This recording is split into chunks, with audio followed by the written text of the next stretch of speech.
Hello అండి, welcome back to మన కోస్తా రుచులు. ఈరోజు మనము పచ్చడి కారము అంటే గొడ్డు కారం అంటాం కదా, అది అలాగే మసాలా కారం, కూరల్లో వేసుకునే సాంబార్ కారాన్ని ఎలా ప్రిపేర్ చేసుకోవాలో పక్కా కొలతలతో నేర్చుకుందామా.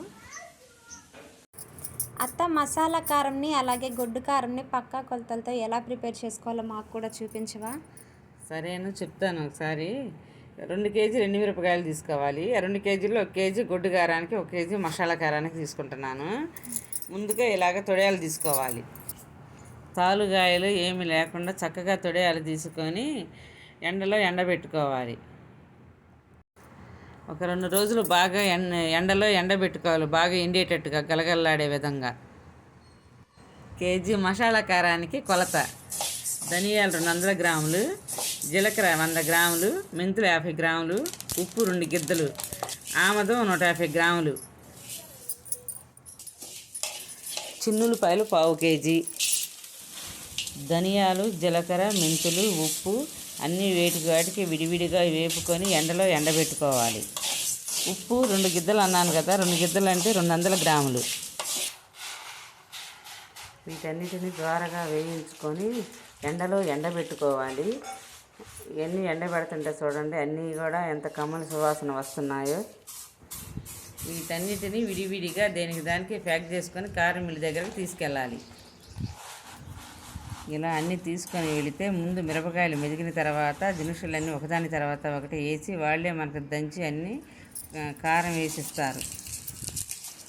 ఇలానే గుడ్డు కారానికి కూడా, అంటే పచ్చల కారానికి ఎండుమిరపకాయలు తీసుకొని వెళితే ఎండుమిరపకాయలు కూడా దంచి, అందులోకి ఏమీ అవసరం లేదు, వట్టి ఆముదం వేస్తే చాలు.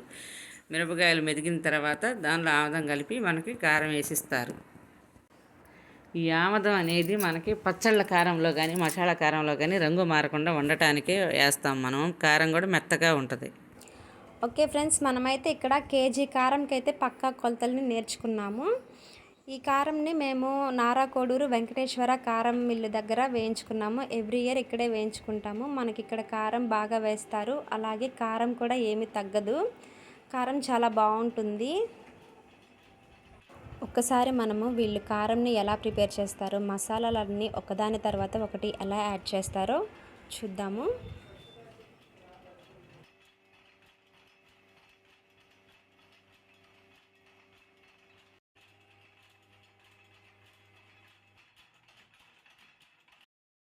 చూశారు కదా ఫ్రెండ్స్, మనకైతే ఇప్పుడు మసాలా కారం అయితే రెడీ అయిపోయింది.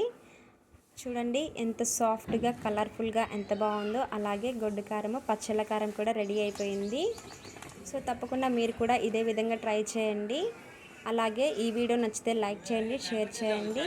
ఇలాంటి మరిన్ని వీడియోస్ కోసం మన కోస్తా రుచుల ఛానల్ని తప్పకుండా సబ్స్క్రైబ్ చేసుకోండి. Thanks for watching.